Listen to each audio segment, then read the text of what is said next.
What's up, everyone? Welcome back to Cobra Kai Theory. We have a very special guest once again today. We've got William Christopher Ford, Dennis himself from Karate Kid 3. What's going on, buddy? Hey, how's it going, everybody? So, uh, thank you so much for being here today, even with the technical difficulties, as always. Of course. Um, so, you were part of the crew with Mike Barnes and Snake in Karate Kid 3. I'm Yes. sure you got a lot of fun stories for us. Would you like to start on how you got the role? Okay, well, I was pursuing acting around that time. This was the 1985 or so when I kind of started wanting to do that. I'd been inspired earlier in my life by seeing Star Wars in the theater in 1977. Yeah. Han Solo and the Millennium Falcon were inspirations for me, and then also Bruce Lee. Yeah. I discovered Bruce Lee and lost my mind, and so those were two inspirations for me that I wanted to pursue some sort of career in entertainment. So after I graduated from high school, I started taking some classes and reading some books on the business of acting and so on and so forth. And then, it's like, oh, you have to get a headshot, which is, you have to go see a photographer and all that. Yeah. And so I had all that together, and I was looking for work. And early one morning, I get a phone call from my buddy, and he's like, "Dude, we got to go down to Burbank because they're doing an open call for Karate Kid 3." And I'm like, "What?" And they said, "Yeah, they're looking for the main bad guy to fight Ralph Macchio in this third movie." And I was like, "I don't even know there was going to be a third movie, right?" Yeah. So he comes and picks me up, and we get in his yellow Camaro, and we zip on down there, and we turn the corner, and there's this like long line. It must have been I don't know. Originally, I said it was 500, but I think it was closer to 1,500, something like that. 1,500 Yeah. hopeful. Yeah. Sean Kanan being in that line, and I didn't know him at that time. So we hop in line, and John Avildsen, the director, comes out with his cameraman, Clifford Coleman, who was also the first AD, and they just start going down the line, and it's just like, okay, thank you, thank you, thank you, thank you, thank you. And so they're getting closer and closer, and my buddy, Rich, is kind of nudging me in the elbow, going, dude, get ready, they're coming. And they stop, and they're looking in our direction, and they start walking closer, and this is one of those moments where like Yeah. so Do or die. yeah, Mr. Albertson says, "Hey, how's it going? What's your name?" And I tell him my name. And back then I was Christopher Paul Ford, and I changed my name in 2006 or so. Legally, my father's name was William Ford, and I always liked that name because William means determined protector, and I just like that name. So I legally changed my name to William Christopher Ford at that time. So that's why there's a little bit of a discrepancy. But I tell him my name, and he asked me, "Oh, how old are you?" And I said, "I'm 22," which I was at the time. I was 22 years old. Um, and he says, "Well, we're really looking for somebody who looks like they could still be in high school, and you look a little old for that." And I was kind of bummed, but he still accepted my picture and resume, and that was kind of it. I thought, okay. So I'm following things in Variety and the trades, and they're supposed to start, I think, production December 5th. And December 4th comes around, and I'm just getting really depressed. Like, oh man, and then I get this phone call from this woman named Carol Jones, who was the casting director for all of John's films. And she says, "Well, we'd like you to come audition for um, a part." This is like maybe a week before, and she says, we'd like to come and audition for you for the part of Mike Barnes. And so I actually went down to audition for Carol, and she was a very nice woman. I'm sure I gave the worst audition ever because I had very little acting experience at the time. It was just atrocious. So, pretty much I was resigned to, well, I blew that one. I'll just wait till it comes out in the theaters. But yeah, and then a day before production is supposed to begin, I get this phone call from Carol saying, "Well, you didn't get the part that you auditioned for. We cast that, but we kind of need somebody who can be a henchman who's got some martial arts skills, can kind of be a tough guy." Yeah. And I was like, well, I hench pretty good. So I go down to Burbank, and here I'm thinking, okay, this is just going to be another audition. They're going to check me out again. Yeah. And a gentleman named Pat Johnson meets me, and he played the referee in all the movies, and he's also the stunt coordinator. And Pat Johnson is very well known in the martial arts world. he was in Enter the Dragon as the thug trying to get money from John Saxon. He goes, "It's the dough, Roper. You got to break something." And that's Pat cool. Johnson. I didn't know that. So I meet with Mr. Johnson, and he says, "Well, it's really up to John, but you look okay to me." Yeah. And so we're waiting, and then I run into Sensei Fumio Demura. Yeah. He's on set, and he and I go way back, because I used to attend his tournaments, and we were kind of friends. Yeah. And he says, "Hey, what are you doing here?" And I said, "Oh, Sensei, I might get a chance to be in this." And finally, John shows up on set, and Mr. Johnson introduces me to John, and he says, "Oh, okay. How old are you?" I said, 22. He says, "You look young enough." So I think it was because they were under the gun, brother. That is like, well, we got to get somebody in here. Yeah, yeah. And Fumio Demura was kind enough to say, he said to John, he goes, "Hey, John, this kid, okay." And so it was kind of like, okay, so we're good. And that was kind of like, okay, let's get him into SAG and let's get him into wardrobe and all this. And it was very, very surreal, as Sean Kanan described his experience. Yeah. I was like, oh my gosh, I just couldn't believe it. Yeah. And it was just one of the greatest moments in my life. And that's how I got involved with the film. And then we were rehearsing for a few weeks, just rehearsing fights and things like that. So I got a chance to be in some of those fights as sort of like okay, well, come over here. We need somebody to work this fight with us. So the final fight between Mike Barnes and Daniel-san, I was playing both parts as Pat Johnson was choreographing it with Robert Mark Kamen, the screenwriter, who was also a black belt. And so I'd play this part, then it's like, okay, now you play the Mike Barnes part. Now you do this punch. Okay, now you're going to be Daniel again. So I was kind of... What the heck? Yeah, but it was fun because I was getting, and they were basically setting the fight up before they actually brought Ralph in to learn the fight himself. So it was kind of fun. It was a lot of fun. Do they have footage of that? You know what? I don't know if they actually filmed that. I know that when Daryl Vidal worked on the first Karate Kid, they actually filmed those rehearsals, but I don't recall those rehearsals being filmed. But man, if that footage exists, I would love to see it. Yeah, I was looking online and I saw some of the footage of the entire rehearsal that they have. Yeah. But I didn't see anything for Karate Kid 2 or 3. When it came to working with Sean, because I know you guys still talk today and you still see each other around. Yeah. What was that like? Like, were you guys cool on set? Was the chemistry good? Yeah, Sean and I always got along on set. He was not the first choice for Mike Barnes. The first guy was named Daryl, not Daryl Vidal. He was a blonde kid named Daryl. And, I just talking with him, and Daryl had very little experience, just like me. And, I think John just liked his look and thought, he could do it. Yeah. And, a few days into rehearsal, I think they just realized that maybe he wasn't the best fit. And Daryl was gone. And soon afterwards, they brought Sean in, and Sean has told his side of the story. Yeah. And the rest, as this is history. But, Sean and I got along very well.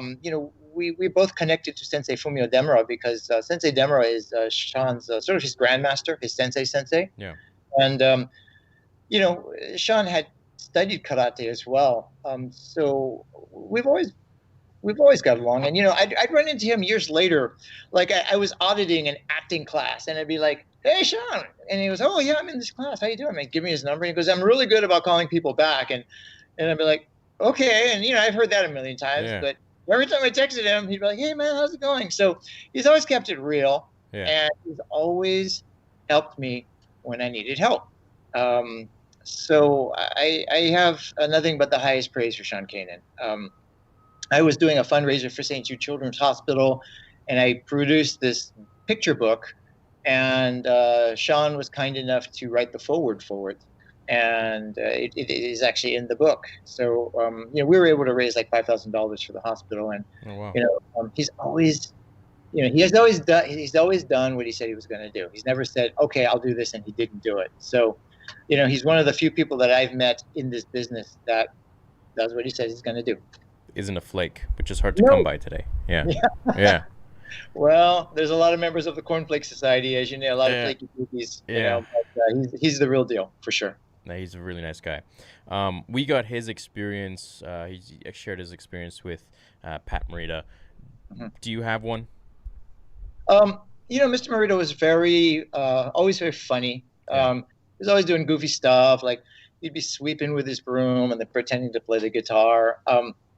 And there's a biography about Mr. Morita that's coming out, I think, later this year. That was directed by the same team that produced the real Miyagi movie.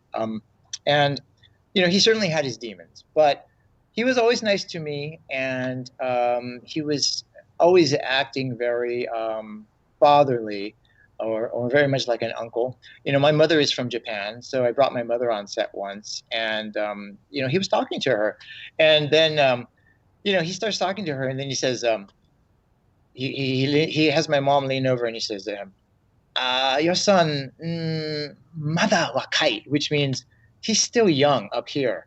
And I was like,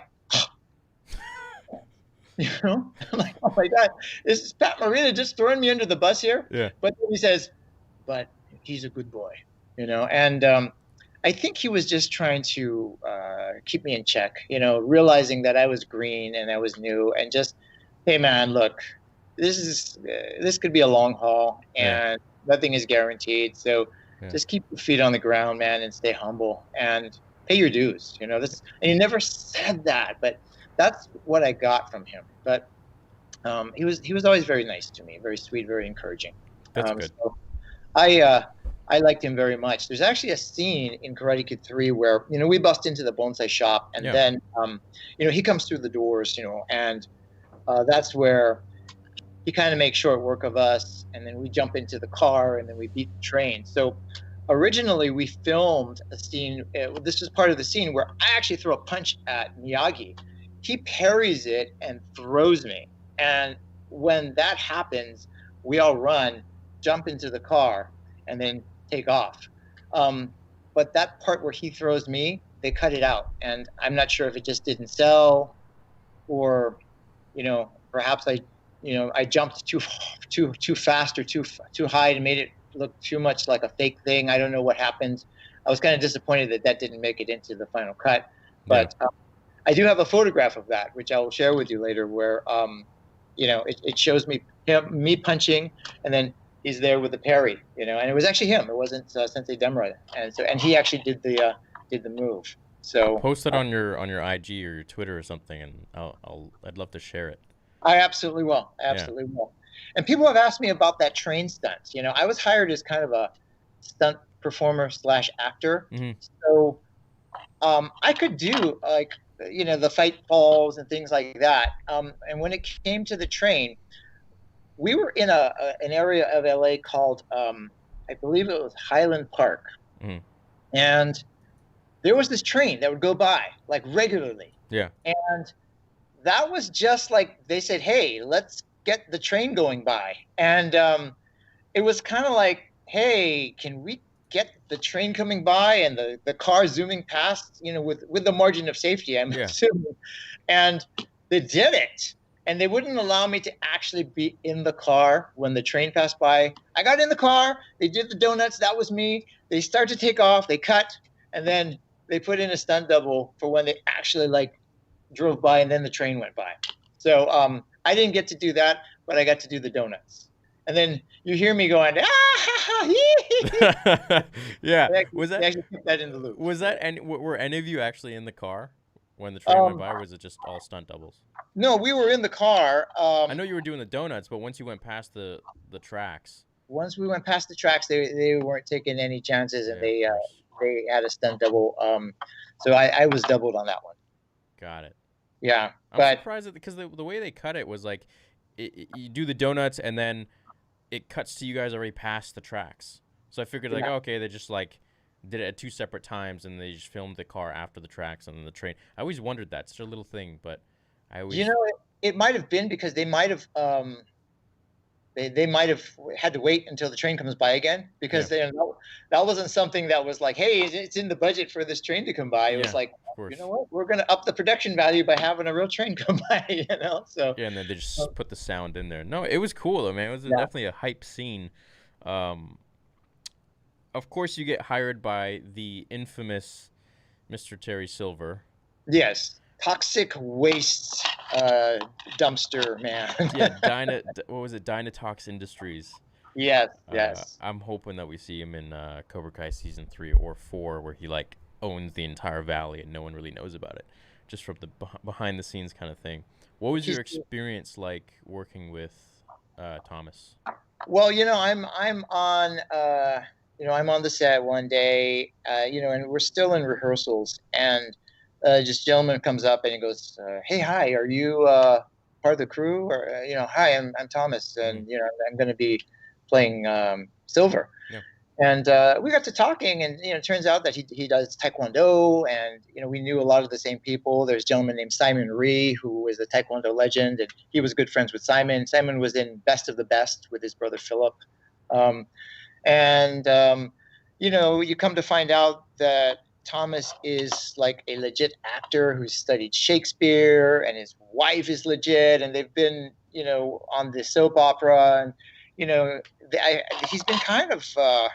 He kind of went underground. It's like hard guy to get in touch with. I know he tweets once in a while, but nobody that I know has actually been able to reach him. Yeah, I haven't seen him anywhere. Yeah, but that would be really cool to see him again. And he looks, he's got short hair now, and his hair's turned silver, but that would be perfect for the character. Because silver, yeah. Yeah, I mean he's kind of like the devil. Yeah, and he's got like a big beard now too. No, I'm not sure about that. I saw in some tweet or something, like there was some video of him dancing. I think he was wearing a Hawaii shirt or something like that, and he had like this massive beard. And yeah, I don't know. I haven't seen him in so long in anything.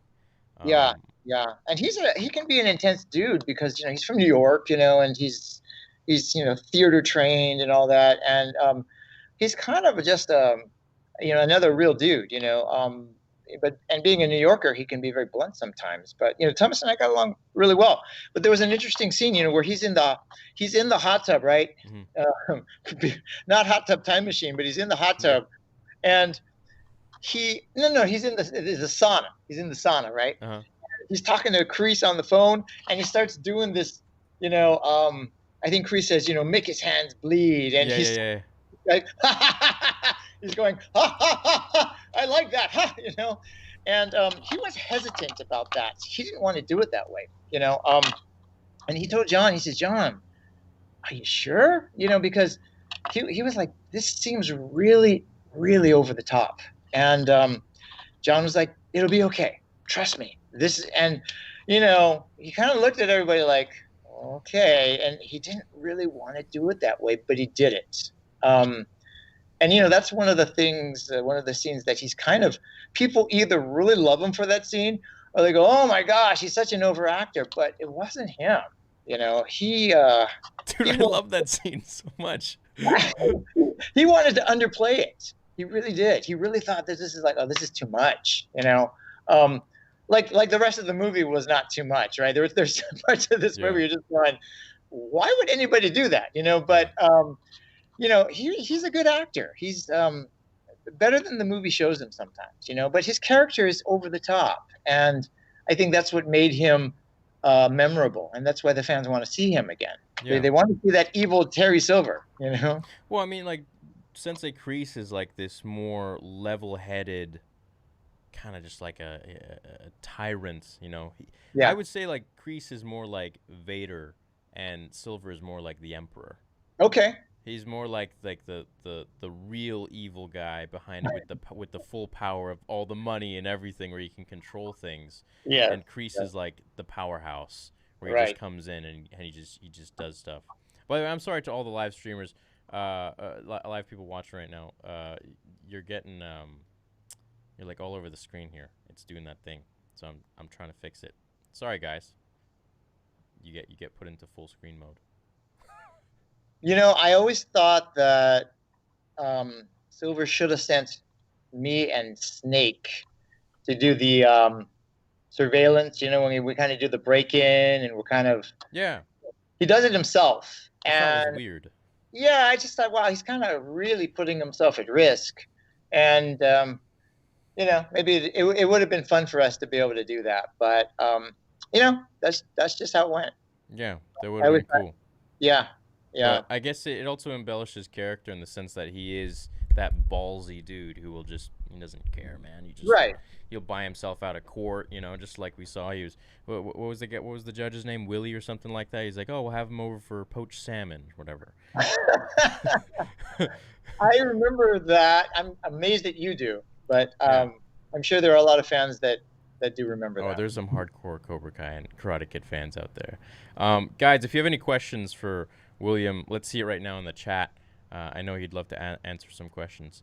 So you obviously have, just like pretty much every other non-main Karate Kid actor, have kept true to the religion of Karate Kid, which you are a actual sensei. You have your own dojo. Yes, sir. That's correct. I started learning karate at the age of 7. My base style was Okinawan Shorin Ryu karate. So, Okinawan karate is very dear to my heart. And Miyagi karate is Okinawan, and Mr. Miyagi is named after a real karate master named Chojun Miyagi, who founded a Okinawan style called Goju Ryu. So that kind of stuff is really cool to me. And my first influence in martial arts was, believe it or not, the Kung Fu show with David Carradine. And even though, David Carradine was not a true martial artist in the sense, like he wasn't like a black belt martial artist, that was the first time I had seen the character Kwai Chen Kane, where I was like, I saw a martial arts superhero, and I was like, that was my favorite show. Man, I got to watch Kung Fu. And then I got a chance to, out here in LA, there used to be a theme park called Japanese Deer Park and Village, and they used to have live karate shows, and they recreated an idea of what Japan was or might look like. Certain things. They had Japanese dancing, and they had karate, and they had other things. And the school that was doing the karate demonstrations was Fumio Demura and his team. So that was the first time I had seen karate performed live. And to see Sensei Demura perform back in the day, in his prime, was amazing. And of course, my eyes were just big. And so I had those two things. And then finally, my buddy in 3rd grade, I remember his name. His name is Joe Hiraoka. And he said, hey, man, I just started taking karate down the street, and you got to come. And I'm like, okay, that sounds like fun. So I met the instructor. His name was Glenn Robago. He was a bit abusive in the terms that, like, he would kind of beat me up. Not in a good way. It was kind of like, he was kind of out of temper and was taken out of me. And eventually his sensei, his brother, Richard, took it over. And Richard was a really great sensei who was strict but pushed us, but he was always kind. And from there, I eventually earned my black belt under him and a man and his sensei named Tadashi Yamashita. And Tadashi Yamashita was very well renowned in the karate world, kind of a karate pioneer. And he actually played against Chuck Norris in a movie called The Octagon. He was the half brother of Chuck Norris. His name is Sakura, and he was also the Black Star Ninja in this movie called American Ninja. So I earned my black belt under these two gentlemen. Yeah. Eventually, I kind of started doing other things. I was learning kickboxing. I learned some Brazilian Jiu Jitsu. I had my first Brazilian Jiu Jitsu lesson with Hoist and Rorion Gracie in their garage before the UFC. No way. Hoist didn't speak English, and he still had hair. And my thing is, I had seen them come to the local community college, and there was a self-defense instructor named Mitz who invited him down. And it was like nobody had heard of Gracie Jiu-Jitsu before. And I was thinking, well, man, if a guy tries to grab me, I'll just kick him, right? Yeah. And so I saw these guys come down, and they were just, shooting in and taking people down and choking them out, and they were not hitting anybody. And I was like, man, I got to learn how to get up off the ground because I'm toast. Yeah. So I actually was able to train with Rorion and Hoist Gracie in the garage for about 3 months. And at this time, they, they weren't known, but, they would charge $20 for half an hour, and it was a private lesson, right? And back then I was like, that's a lot. $20. Yeah. And now it'd be like, wow, $20 for half an hour, and you got to be with either Hoist or Rorion, and it'd be like, here, take $2,000. But that was my first experience. And then I really started to understand the importance of cross training. So, I love Muay Thai and boxing and wrestling and grappling and I'm still true to my karate roots, but I'm always looking to find ways to make it functional and to make it adapt. And how does it work for me? And, the way it works for me might be different from the way it works for you. So I think it's got to be a very personal thing, but I still have that traditional base, with respect and honor and self-discipline and hard work and all those things that are the foundation of traditional martial arts. But I'm also very progressive in my thinking in terms of the combative application. And you have to be, like, if you're going to be let's say you're an MMA fighter, you have got to, even if you come from a traditional base, you got to train the way that they train. You got to look at your nutrition, your conditioning, and anybody who steps into the ring, I got respect for, man, because that's not an easy life, No, yeah. And I have the utmost respect for these guys in the UFC and Bellator. And one of my friends is Lyoto Machida, who is also You were known telling for, me, yeah. The movie you're making as well. Well, He's gonna be in it. we're hoping to get Lyoto to do a cameo. He's a very nice man. One of my favorite UFC fighters. Yeah. I love GSP, George St. Pierre. I think he might be the greatest of all time, and he seems like a really class act. Yeah. And both of these guys, they come from a karate background before. So yeah, I've got a little bit of a bias. It's like, karate. Yeah. Yeah, So, GSP's a Canadian boy too. yes, he is. Yeah, Yes, he is. A yeah. lot of great martial artists have come out of Canada, man. I just a lot. So, my much respect. Now, with your training, is there anything that you primarily specialize in, or something that you really like to train in? I know you mentioned you train with Gracie's, obviously, but do you still train in Jiu Jitsu? You know what? I don't train consistently in jiu-jitsu. Right now, I have friends who are black belts, and sometimes they will, hey, you want to come roll? And I was like, yeah. How do you get out of this? And what's the Yeah. defense against this? Yeah. And I'm always looking at it from, rather than a sports perspective. How would I use this in a self-defense situation if punches and kicks were involved? Yeah. And there's a lot of cool stuff. It's really complementary to the striking that I do. Yeah. But I'm always looking for, even in the kata that I do, I'm always looking for, how do I make this functional? How this seems like a really ridiculous move, but then when you kind of look deeper into what's called the bunkai, or the application, it's kind of like, oh, that's what it is, right? So like, for example, if I'm looking at you and then I turn this way to do the move, common thinking is, oh, there's a guy coming over here and I'm going to do this. Or maybe it's not a guy over here. Maybe it's a guy in front of me and I'm trying to go to that 90 degree and get off angle from him. And maybe it's not blocking something. Maybe it's coming down with an elbow or a hammer or things like that. Yeah. There's guys like Ian Abernethy who are like, they're just brilliant in their field. Jesse Enkamp, guys who like that, Patrick McCarthy, who have taken the ideas of traditional karate and going, well, wait a second, you know what? Maybe it's this. And it's really kind of opened my eyes to a kind of a different way of looking at it. So I'm always looking for, can I make this work in combat? Can I make this work? 'Cause it's very pretty, it's very beautiful, but if it doesn't have a function in terms of self-defense, I tend to disregard it. Something regarding disregarding stuff. When I was doing martial arts, I was put into it when I was 3.5. Left it when I was about 12 or 13. I did. They had us doing a lot of. I did karate and kickboxing. A lot of kata. And I remember when I watched Karate Kid 3, Terry Silver really dogged on kata. What's your view on doing katas in general? Are they just a good to work up a sweat, as he says, or is there more to it? Well, I think there's a lot of foundational stuff that kata teaches. The stances in karate, those are not stances you're supposed to fight out of. Those are to help you, one, build your legs up and your hips and all that. But really, it's the transition between the stances that it's teaching you, because nobody's going to fight from a cat stance or a horse stance for sure, right? But if somebody's going to try to pick me up, I might drop into my horse stance to lower my base. And if I'm moving back in my cat stance, it might just be a moment of evasion, and then I get back into like more of a standard fighter stance. But again, I think it is you look at it in the context, and you can go, okay, you know what, there is value in this.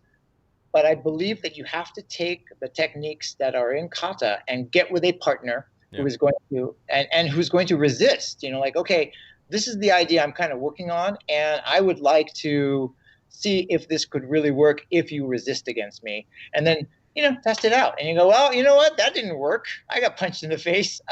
So you either have to keep doing it and trying it again, or, oh, I got it. I was doing this wrong. Or, you know what? I'm going to put this on the shelf for now, and maybe there's another way to do this. But I also don't believe that you can just take the kata itself. It is what it is, and it's beautiful.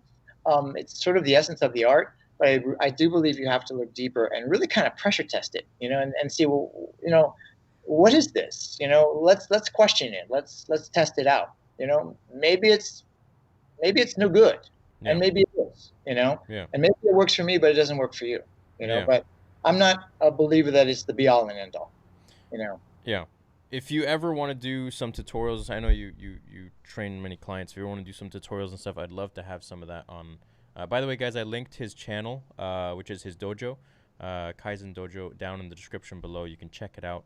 Lots of good information from his channel as well on there. Thank you for that. And guys, I really appreciate everybody tuning in and watching.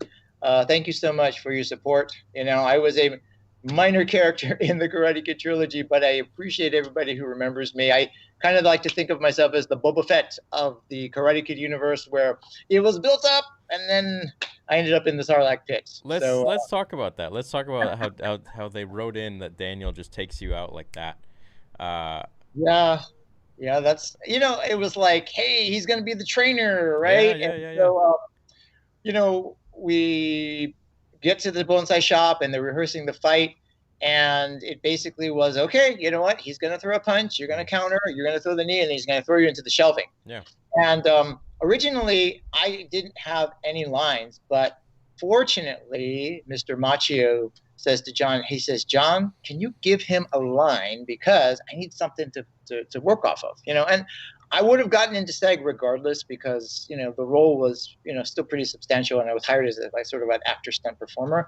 But I'm still grateful to Ralph Macchio for doing that. He was very kind, very gracious. Now Ralph is kind of a quiet guy; he kept to himself, but I've always thought of him as being sort of a just humble dude, quiet, shows up for work, professional. I never saw him be mean to anybody. I never saw him mistreat anybody, and he was very kind to me on my first movie. So I still, hold him like up here. He's still like, oh, Ralph Macchio. I love that guy. So John goes, okay, you say you take off, and I'm like, okay. So that became my line. You take off. And then, and then I end up in the Starlight Pit. You know. My buddies were like, hey, man, Ford's going to be in Karate Kid. And, they all go to the movie. And it was kind of like, and it's like, that's it?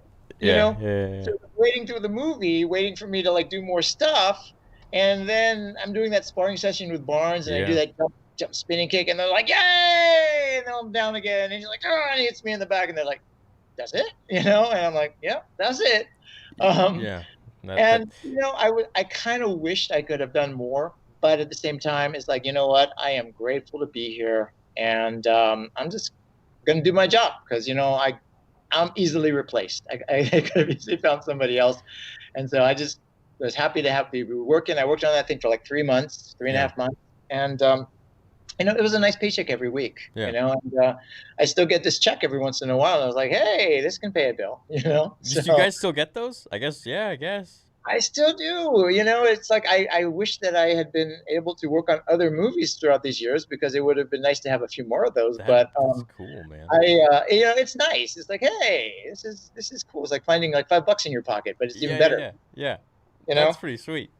And since the Cobra Kai series has come out, more interest. Cobra Kai is coming to Netflix, I think, within days, and I think that's a great move. I think it's going to be great for the exposure, but it's also they've been playing the original movies on Netflix as well, Yeah.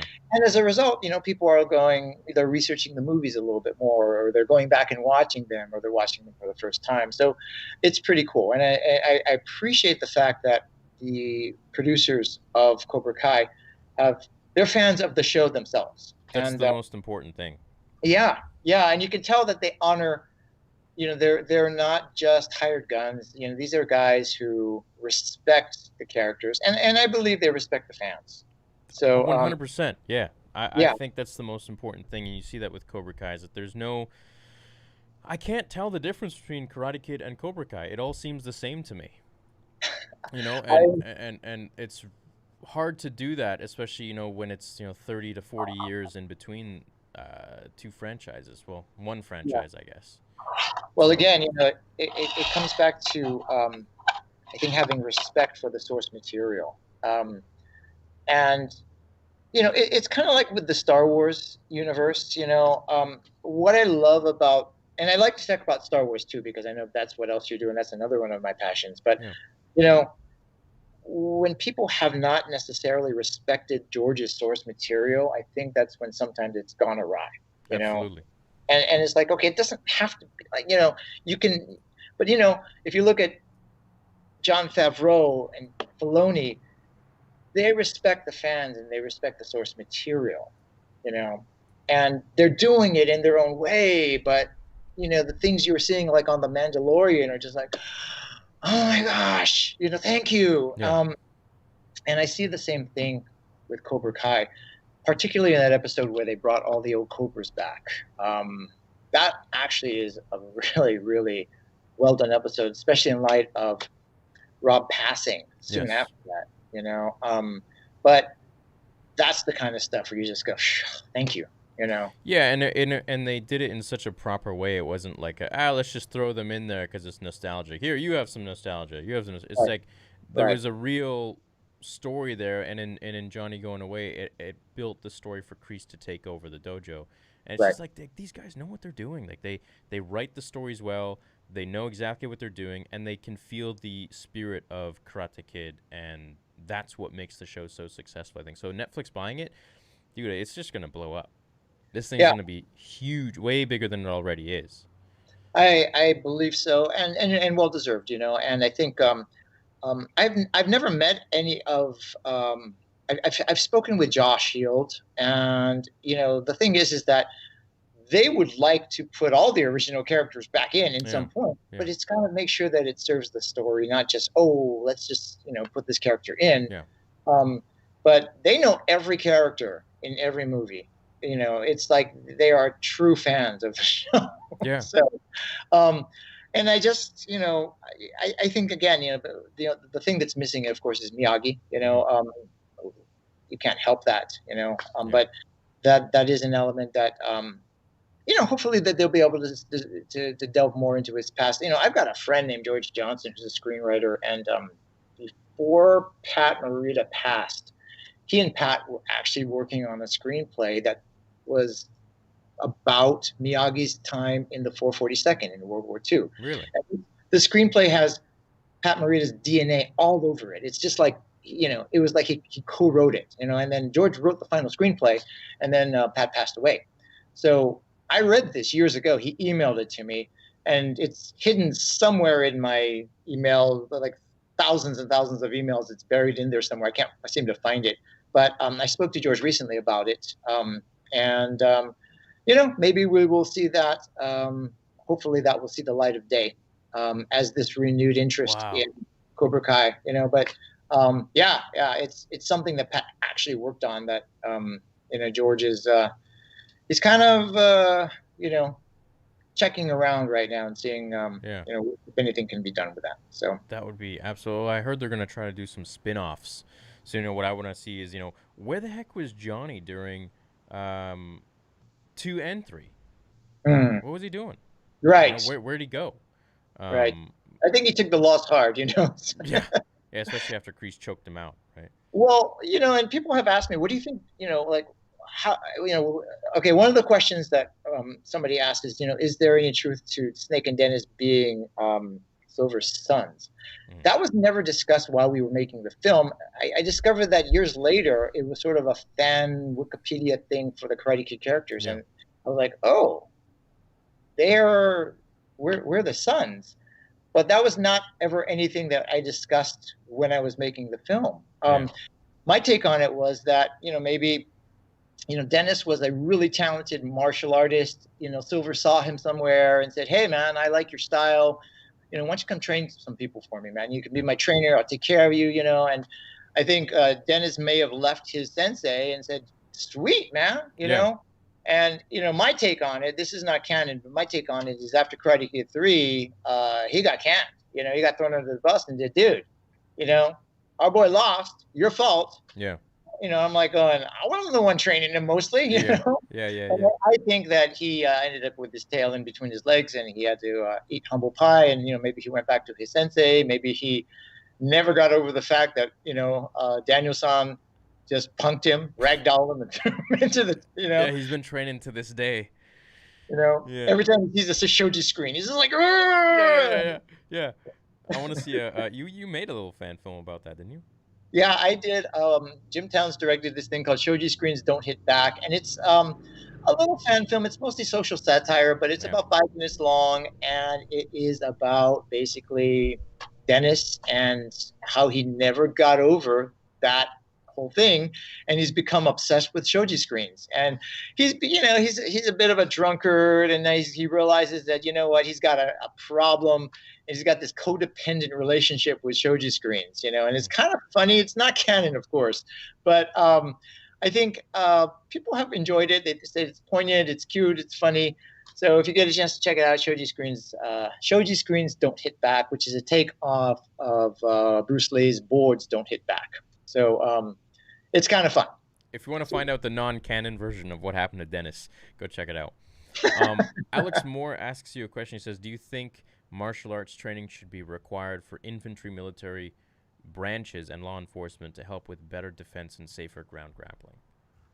Oh, well, I think that certainly it is in the military. There already is a combatives program in place, but in regards to perhaps something like Jiu Jitsu should be taught more widely because of the way that they can control an opponent and keep an opponent on the ground without necessarily resorting to a violent force. Definitely, I would agree with that. Yeah, me too. But there's a lot of that in the military, anyways, as you said. Yeah, yeah, absolutely. In the military, they're trained. They're badasses, But certainly, I think it could certainly help. Absolutely, hey, the more the merrier. You got more options, Yeah. And if you know how to do something, and it's like, okay, cool, we didn't have to escalate the situation. I'm not in the situation, so I can't speak for somebody there. But yeah, in light of everything that's going on, I think a change has to take place. Yeah, I agree. Are there any backstories? I know a lot of people that's the thing with Karate Kid 3 is we don't know a lot of the backstories, where Johnny was and this and that. Is there any backstory that you know of that you read in the script that you can remember, or the directors or writers told you regarding any of the characters? What was Crease up to this whole time? Obviously we saw him; he was looking pretty rough. What else? What else? Is there anything that you know of that they didn't put in? I heard that the reason why they brought the Terry Silver character in was because Martin Kove was actually working on something else at the time, and he wasn't able to, commit to the full filming schedule. So that's the reason why he wasn't in it so much. The character of the Robin Lively character, what was her name? The girl, Samantha. Was that her name, Samantha? Yeah. She was 16 at the time, I think. And let me double check this while you're explaining that. I'm pretty sure it was Samantha. Jessica. Jessica. I was totally wrong. Yeah, I was like, oh yeah, that's Daniel named his daughter Samantha because it was but no, he didn't. Yeah, it was Jessica. And originally that was supposed to be okay. They're going to be romantically involved, but I think I remember hearing them talking, and Ralph was married. and he's a professional, and his wife is very nice, but it was like, well, she's 16, and can't we just make them friends instead of like doing the whole romance thing again? And John went, yeah, okay. And I think that's part of the reason why they wrote that in, where she kind of gets back together with her old boyfriend, and it's not, it doesn't become a romance thing. That was Elizabeth Ann Rooney or whatever the name was of the boyfriend that cheated on her or something like that. it And was then, yeah. yeah. So I think that was something that um, Miss Lively and Ralph had discussed, and it was kind of like, yeah, can we not make them romantically involved? And they went for it, and this was 16-year-old Robin Lively before she had done, some of the other work that she's done, and at that young age, she's very, very, very sweet, very nice, Again, my time on the set, um, the actors treated me well. Everybody, I had a good time. There was nobody on the set that was just, dude, man, this dude, Yeah. Um, so it was one of the best times of my life, and I have very fond memories of it.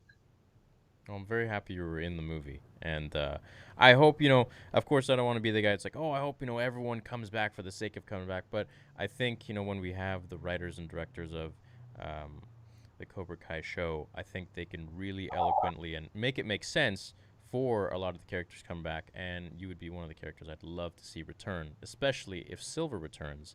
Yeah. There's some sort of connection, and if Mike Barnes returns, there's some Well, sort of no, connection. I have long hair now, so I can kind of take over the ponytail. Yeah, you can be the Silver 2.0. But can you imagine me like being obsessed and like training and getting all jacked? And I'm like, I'm gonna get Daniel, and then as soon as I see him, he hits me with a shoji screen, and I get knocked out, and I'm like, oh, come on! That'd be a great callback. They gotta do something like that. Roy says, I would like my 7-year-old daughter to start practicing karate. Do you have any advice on what to look for as far as a good versus bad dojo? Um, I'd look for an instructor that you connect with, that your child connects with also. Um, right now, it's a little difficult because of the circumstances. But if you can observe some classes, I'm always leery. I come from an old school background, so I'm always leery of it if it's all about the money. Yeah. You know, people have businesses to run and so on and so forth. And I haven't always been in the past the best businessman when it comes to karate. I'm just like, hey, want to train? Come train, Mm. you know. But I would look for, okay, does this make sense? Is my daughter seeming to connect with these people? Are they good people? Do they seem good at what they do? Is what they're teaching makes sense? Yeah. Does this make sense to me? And if you can see some positive growth, I think then it could be a very good thing. I've had students who have stayed with me for a few months. Some have stayed with me for a few years. One or two stay with me, I have like maybe one or two now who might make it to black belt in 6 months to a year, but they've put in the time. But hopefully, even if it's just a few months, you can learn something of value to. You can learn something of value from them, Mhm. and something positive. Yeah. You know, but I'm always looking for somebody who can help you. If my daughter doesn't really learn martial arts, but at some point she will have to at least know how to be more safe and how to protect herself. But I want an instructor who can give people tools to empower themselves. That's the thing is, can I give you something that you can use to empower yourself? And that's can be huge. Roy, I would say hire William. He does Zoom classes and stuff like that, especially with everything going on now. So, Well, I would love to chat with you via Zoom, so yeah, we can always get Roy's information afterwards. But yeah, hit him up. but just uh, thank you for asking that question, and terrific, and best of luck. It's an important question, yeah, especially with today. I mean, like, sure, making money is great and all, but it's like, what do you become in pursuit of making that money? And that's something that's really important. A lot of people become Terry Silver. A lot of people become Miyagi. And that's the thing. Yeah, and there's I'm sort of in between because if you got these places that we've called McDojos, where where it's Oh all yeah, about yeah, yeah, and yeah, they're belt factories. yeah. And then you've got these places where they're just really extreme, where they beat everybody up, and it's like, well, that doesn't do anybody any good either, you know. So I think you got to kind of find. It's hard, man. It's Yeah. hard, especially in today's time. I find it's hard for me. I tried to look for some dojos when I was like 5, 6, 7, 10 years ago even, and it's Yeah. like you don't know what you get. Some of the trainers, they want to prove like they really know it, and they almost they hurt the students when they're doing techniques. Yeah. Or they just don't know what the hell they're talking about. You know, it's yeah, it's absolutely. rough. So. And there's ego, you know, and there's also kind of almost like a cult-like mentality with some people where it's like, you know, you must do what I say at all times. You must follow me, and my way is the only way, and my style is the only style. And you're just going, no, that sounds kind of culty to me, brother. Yeah. You know, so, you know, I would look for somebody who looks like they're like, you know, they know what they're doing. They're maybe emotionally balanced, and you know, check out their background, check out their reviews on Yelp. And, you know, I believe, yeah, put in the work. Hard work is important, but it can't be at the expense, you know, getting injured. And, you know, you want to be safe so that you can come back another day and train. And I also believe that you will stay longer if you are having a good time. So if you can find a way to make it fun, it's like, man, we worked and we sweated. Yeah. That was a great workout. Boy, that was fun. I want to come back and do it again. Yeah. Yeah. Yeah. So that's my take on it. Well, thank you so much for your time. We're nearing 1 hour here. I'd love to have you back on the show if you're down. It would be my pleasure. Yeah. Thank you so much. It was so much fun. No, it was absolutely a lot of fun.